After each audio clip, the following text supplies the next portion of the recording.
Hi everyone, I'm here in Byron Bay with my good friend William Whitecloud. We're here actually in part of his backyard. It's an amazing place here. And William's asked me to give him a lesson. It's been quite a while since he's hit a golf ball. Actually, how long has it been? 4 years. 4 years. Since I even hit one. These golf shoes are killing me. So yeah, that way we can share a little bit of what the Magic Golf Lesson's about, and you guys can get some stuff out of that and run with it. That would be great.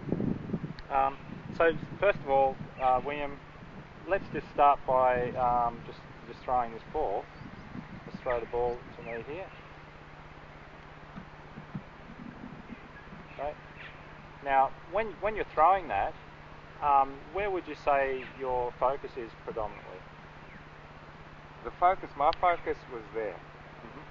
So you're not worried about how much you're cocking your wrist or hinging your elbow, or whether you're doing it the right way or the wrong way, or didn't think about that at all. Okay. What about messing up in front of the camera? You weren't. I forgot that there was a camera in that moment. You're in the moment. No, I did. Now I'm like bashful and that. But yeah, you really look that too. But he hates the camera, everybody, as you can see.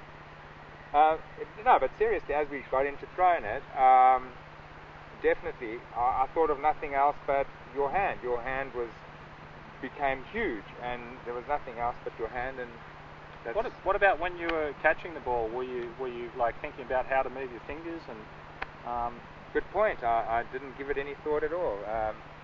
I did think, I better not drop this in front of the camera, so I was aware of the camera at one point, but no, I didn't think about that. I wasn't thinking about catching it. I was actually thinking about the end result of getting it to you, so I wasn't even thinking about catching it even. So the catching was sort of looked after just by thinking about it got looked after, yeah. Oh, magic. So that's one process that got looked after by looking at the end result of another process. There it is happening right there, just in front of us, and there's an example of magic. We didn't even know that was going to happen. But there you go. Yeah, one thing was looked after by focusing on the end result. Another thing was looked after as well. So that's just a simple little exercise that I start off with in relation to starting out people when they're playing golf, and we can actually use the same sort of thing, work with our focus in golf. And I think we'll have a go now. Let's give it a go. The end result, huh? Okay. I'm going to start off by giving you something to aim at. It's going to be my right shoe. Your right shoe. And we'll just start there, and we'll start to stretch it out and see where we go.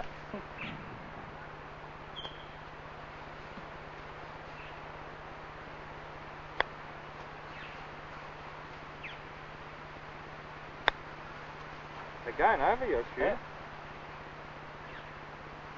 Sometimes you can even create beyond what you want. Wow. Sweet. Okay, so now let's just say that the target is to me. So, like say I'm going to catch the ball. Okay.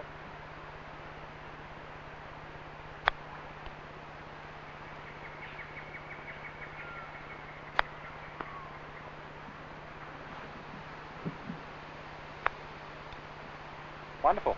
Now, I thought you were telling me you haven't played for 4 years. I haven't. Are you sure about that? I haven't. Mate, but you still got it there, yeah, mate. well, I have actually. I think I duffed one of them. I most probably went into the swing circle, but yeah, I just felt like I still got it. Because I was dead on line. If I was meant to end up on your shoe, I might not have succeeded. But in terms of the line and just the commitment. Yes. And the power and just straight. The direction. Bang, the direction just bang, straight on. Which for me in golf was always a problem, was actually my direction. I always be worried about which way, like is it facing that way. I try and get it so right, and it would always be going there and there. It just would never be going in the direction. Yeah. It might have the power I want and all that, but the direction was always out, and that was amazing because my direction was just so bang, bang, bang, spot on. That's a really interesting point that you make there, because I noticed that with a lot of people that I coach. What tends to happen is they hit a few shots off target, and so they might hit it to the left or to the right, and then what happens on the next shot, they actually they don't let go of what just happened. They try and make sure it doesn't happen again. And so their focus is actually still on that. They're trying to correct it, or they're trying to fix it. It's actually what I call a fixing orientation. Yeah. And see, when you're in the fixing orientation, it's all about trying to fix what's going wrong. So in golf, you're trying to fix your slice, or you're trying to, fix your hook. Like in golf, if you look up the slice on Google, it's like, 500,000 different pages on how you can fix your slice. Now, what I find interesting is, even though there's so much information on how to fix your slice, has the slice disappeared? No. No, it's actually got bigger. It's expanded. And there must probably be more pages on Google soon about the slice. About the slice. And so what happens there is we're not necessarily aware of it, but we're actually in an orientation, like a fixing orientation. And, the underlying assumption is, when I fix the slice, I'm going to get what I want. Yeah. But see, the thing is, you're not even connected to what you want.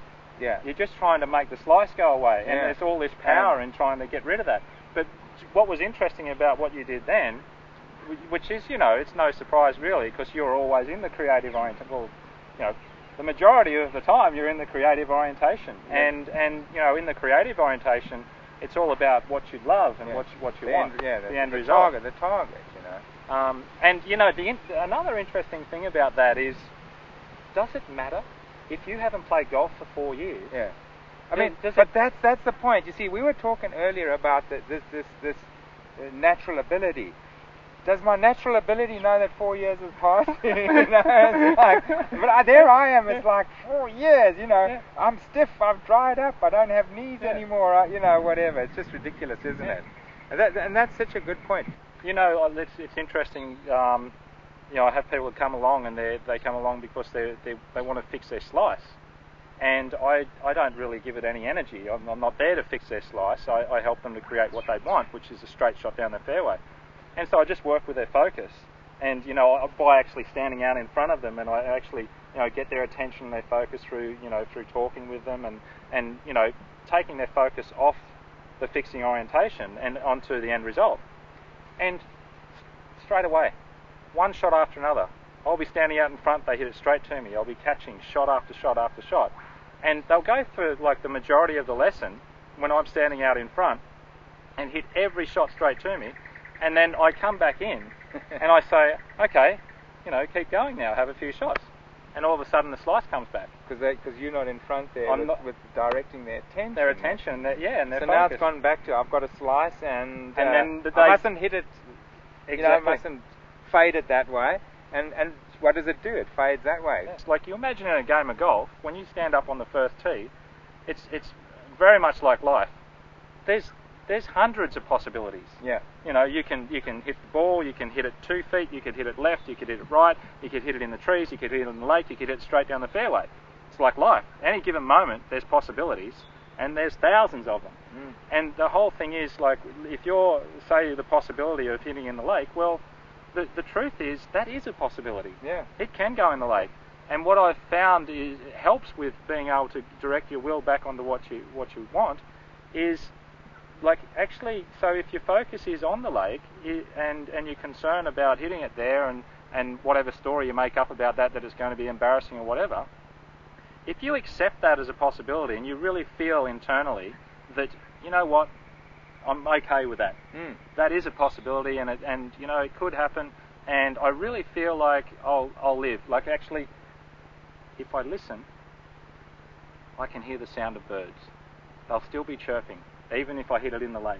So by accepting that possibility, then I've found that it actually can be really quite, it actually is supportive in being able to focus on what you want and being able to focus on the end result. If the ball can't go in the lake, or if you can't lose money, or if she can't leave you, or whatever, then that's where the energy is. Yeah. And you're going to have to come in to control it.